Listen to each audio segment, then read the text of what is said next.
네, 오늘 시장을 뜨겁게 달궜던 키워드가 내일도 과연 뜨거울 수 있을까요? 마감딜 키워드부터 확인해 보겠습니다. 화면 보여주시죠. 오늘의 마감딜 키워드는 글로벌 에너지 판도의 반전, 원전, 이번엔 가나로 정해봤습니다.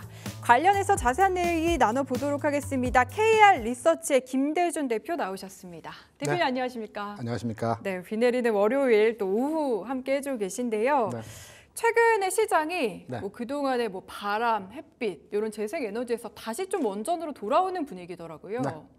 모두의 우리 앵커가 원전 관련주 이번엔 가나라고 질문을 주셨지 않습니까? 네. 제가 거기에 대한 답을 드리겠습니다. 이번엔 갑니다. 아, 가나요? 네.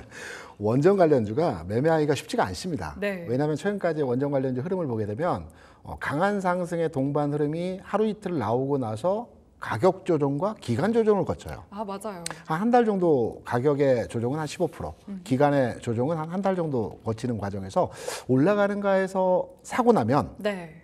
조정을 받기 때문에 손해를 보는 과정이 지금까지 계속 만들어졌죠. 하지만 이제는 그 과정에서의 흐름이 완전히 끊어지는, 그러니까 새롭게 시작되는 변곡점의 주가 상황에 있다라고 판단이 되고 있습니다. 꼭 체코 원전에 대한 수주 가능성 모멘텀도 중요하다라고 볼 수가 있겠지만 네 가지 관점을 원전에 대한 긍정적인 시나리오를 우리가 판단해 볼 수 있을 겁니다. 예. 먼저 미국 대선과 관련된 내용이죠. 트럼프 대통령이 현재 그 우세한 상황에서 흐름을 보여주고 있어요. 트럼프 대통령이 되게 되면 기존에 이제 파리 기후 협약 관련해서 미국이 탈퇴했다가 트럼프 때 탈퇴했다가 재가입을 했죠. 다시 가입했죠. 예. 재탈퇴를 한다라는 시장에서의 내용이 있습니다. 네. 그러면 여기서 부족한 전기 전력을 어떻게 충당하겠느냐. 원전에 대해서 긍정적으로 트럼프 대통령이 그 생각을 가지고 있고요. 두 번째는 다 알고 계시는 AI 시장 확대에 따른 전력 수요. 이 두 번째고요. 세 번째로는 미국에서 원전 관련주 흐름을 보게 되면 대표적인 종목이 뉴스케일 파일이라는 종목인데 네, 이 종목 뉴스케일 파워? 네, 예. 파워 맞습니다. 지난 3월의 고점을 지난주에 돌파를 했어요. 그러니까 새롭게 시작한다는 의미로의 접근이 가능하고요. 네 번째 요인으로서는 국내 요인입니다. 그 용인 클러스터, 반도체 클러스터에 대해서 대략 연간 단위로 10기가와트 전력이 필요하다라고 해요. 현재로서는 소형 원전 한 4기가 건설이 되어야지만이 그 전력을 수요를 감당할 수 있는 상황이기 때문에 원전밖에 대안이 없다라는 게 대세입니다. 그래서 원전 관련주는 수주 모멘텀도 있고요. 전반의 그 주변 상황에서의 흐름도 긍정적이라고 판단되고 있기 때문에 그 간에 주가가 계속 오르고 조정받고 오르고 조정받고 저점은 낮아지지 않지만 계속해서 이런 과정에서의 모습을 보여줬다고 한다면 이제는 그 매듭을 마무리하고 상승 흐름으로 진행될 수 있는 초기 진입 단계에 와 있다라고 해서 이번부터는 기존과 같이 사고 나서 수익 나면 팔고 다시 저점에 잡고 이 과정보다는 사서 가지고 가는 전략으로 대응하시는 게 어떨까 이렇게 생각을 하고 있습니다. 네, 좀 중장기 투자도 가능하다면 개인 투자자분들이 진짜 관심 가질 만한 시기인 것 같은데 조금 전에 트럼프 대통령 관련한 얘기를 전 대통령 관련한 얘기를 해주셔서요. 이게 사실은 바이든 후보가 돼야 조금 더 수혜를 받을 수 있는 건 아닌가요? 양단의 해석점이 다른데요. 바이든 대통령은 아무래도 그 기후협약 재가입을 하면서 풍력이나 그린 에너지 쪽의 선호도가 높지 않습니까? 원전이 그린 에너지이다, 아니다. 이 논란은 아직까지도 애매합니다. 진행 중에 있습니다. 그런데 원전만을 놓고 본다면 바이든 대통령보다는 트럼프 대통령 쪽에서의 우세를 좀 손을 들어줄 수 있다라고 생각을 하고 있죠. 네, 알겠습니다. 어쨌든 이제 수주 모멘텀도 계속해서 이어지고 있는 것 같은데 체코 원전 발표가 지금 임박해서요. 네네. 이외에 또 수출 현황이 어떤지도 궁금한데요. 원전의 수출은 최초로 원전 수출을 했던 것이 2009년도였거든요. 네. 아랍에미레이트에 대략 한 26조, 그러니까 4기, 원전 한 기 한 8조 원 정도 하거든요. 네. 그래서 4기를 수출했고 원전 최초의 발주를 해서 완성까지 한 10년이 걸립니다. 2020년도에 완성했거든요.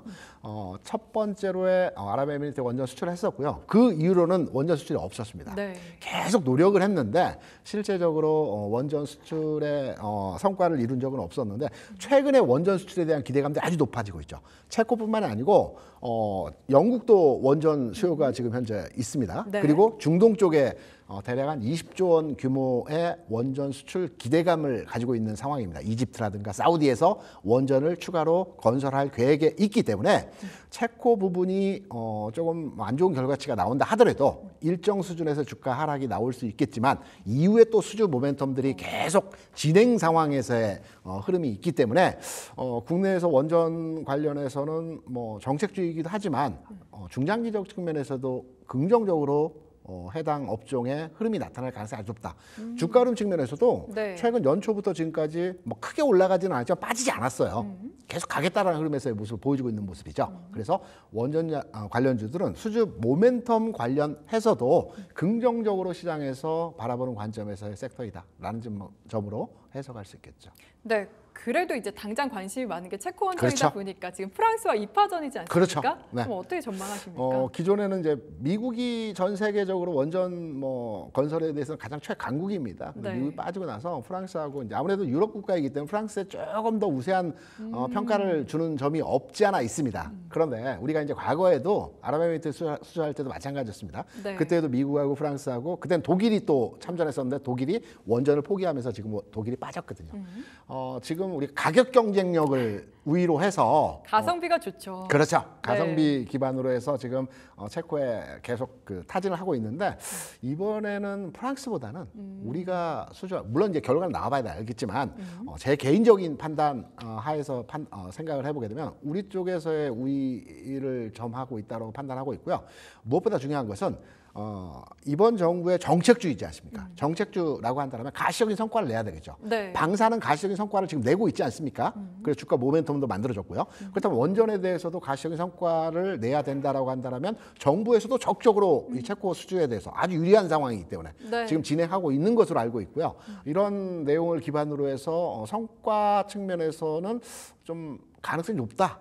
저는 개인적으로 판단을 하고 있죠. 네, 최근에 보면 또 정부 정책 관련해서도 종목들이 많이 탄력을 받는 것 같아서 이런 기대감도 유효하다라고 얘기를 해주셨고요. 네. 그렇다면 조금 원전을 더 나눠서 네. 기존의 대형 원전도 있고요. 네. 요즘에는 이제 소형 모듈 원전이라고 해서 SMR도 많이 그렇죠. 부각되고 있지 않습니까? 네. 어느 쪽이 조금 더 유망한 분야일까요?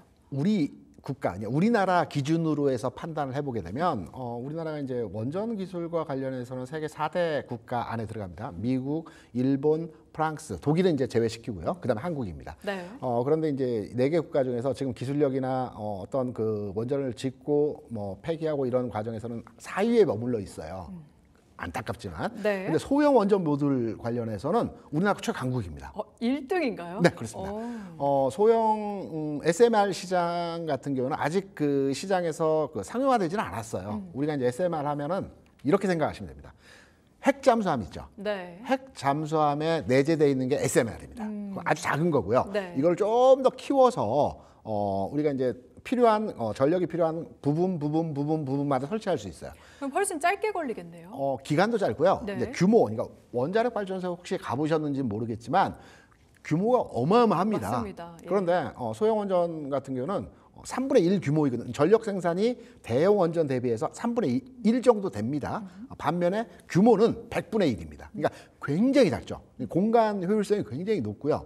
앞서 잠깐 말씀드린 가성비가 좋습니다. 네. 다만 단점은 건설 비용이 조금 많이 듭니다. 작지만 네. 투여되는 비용은 비슷하게 들어가기 때문에 투여 비용은 큰 반면에 이후에 생산되는 전력이라든가 또 효율성 면 그리고 공간을 많이 차지 않는다는 이런 여러 가지 측면을 보면 가성비 측면에서는 우호적이라고 볼 수가 있겠고요. 이 시장이 굉장히 큽니다. 네. 600조 시장이거든요. 네. 굉장히 큰 시장이기 때문에 우리나라가 이제 대형 원전과 소형 원전 측면에서 나누어서 판단을 해보게 되면 소형 원전 쪽에 헤게모니를 가지고 있고 이쪽 시장이 앞으로 커나갈 수 있는 시장이고 이 시장에 대해서 우리 국내 기술을 기반으로 해서 앞으로 해외 시장, 국내 시장에 통할 때 이쪽의 성과도가 굉장히 높을 것으로 판단되기 때문에 대형 원전보다는 소형 원전 관련주라든가 소형 원전과 어떤 그 연결고리가 있는 종목들이 좀 더 주가의 반응이 좀 탄력적일 가능성이 크다. 이렇게 생각을 하고 있죠. 원래 또 기대감을 타고 오르는 게 그렇죠. 주가다 보니까 그런 얘기를 해주신 것 같은데 근데 사실은 말씀해주신 대로 아직 SMR 같은 경우에는 이제 뭔가 딱 안정화돼서 정착된 기술은 아니잖아요. 그렇죠. 그렇다 보니까 여기에 대한 좀 수주가 실질적으로 있는 것도 아직은 아니고요. 당장의 수주가 발생하는 것은 아니고요. 2017년 정도가 되면 아마 소형 원전에 대한 상용화 가능성들이 제기가 되고 있어요. 빠르면 2027년도부터. 그리고 국내 기술진들이 이 부분에 대해서도 특화된 기술력들을 가지고 있기 때문에 기대를 한번 해봐도 될 것 같고요.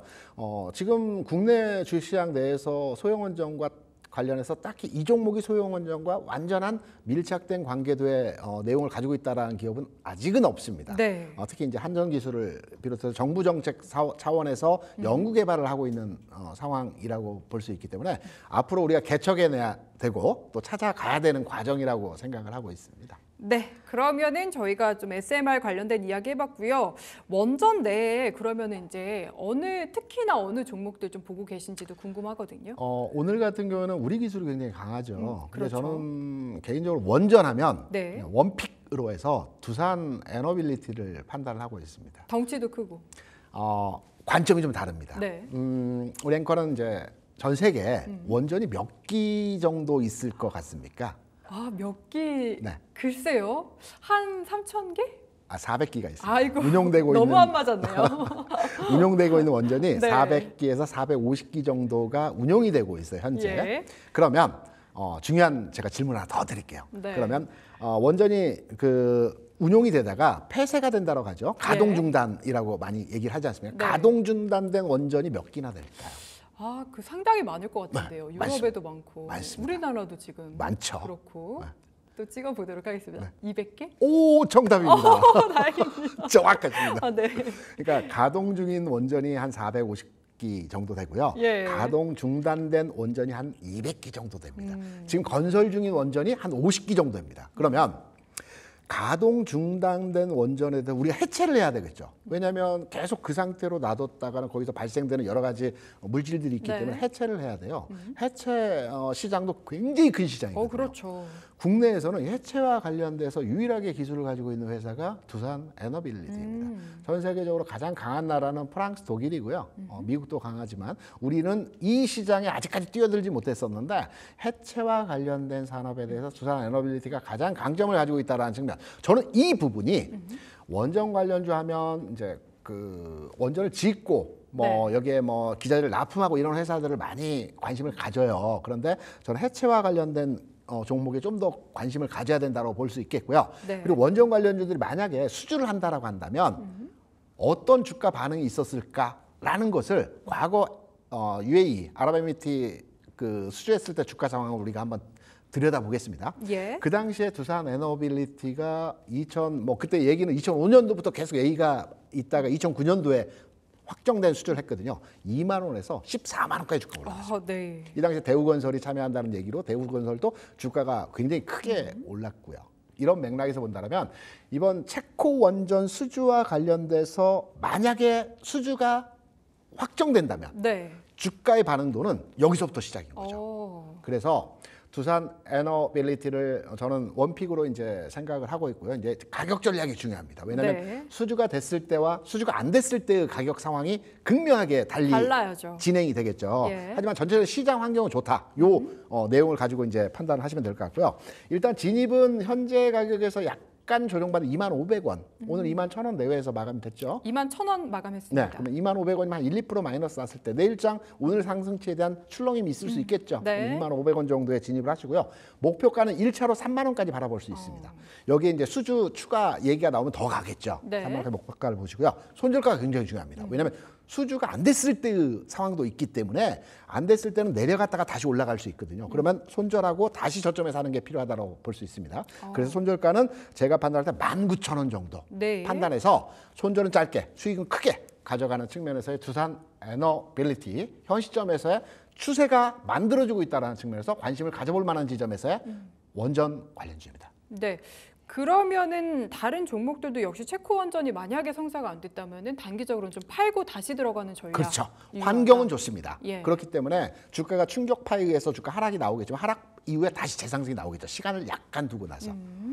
알겠습니다. 이 내용까지 저희 들어보도록 하겠습니다. 탑픽으로 두산 에너빌리티 제시를 해주셨고요. 지금까지 KR 리서치의 김대준 대표와 함께했습니다. 감사합니다. 고맙습니다.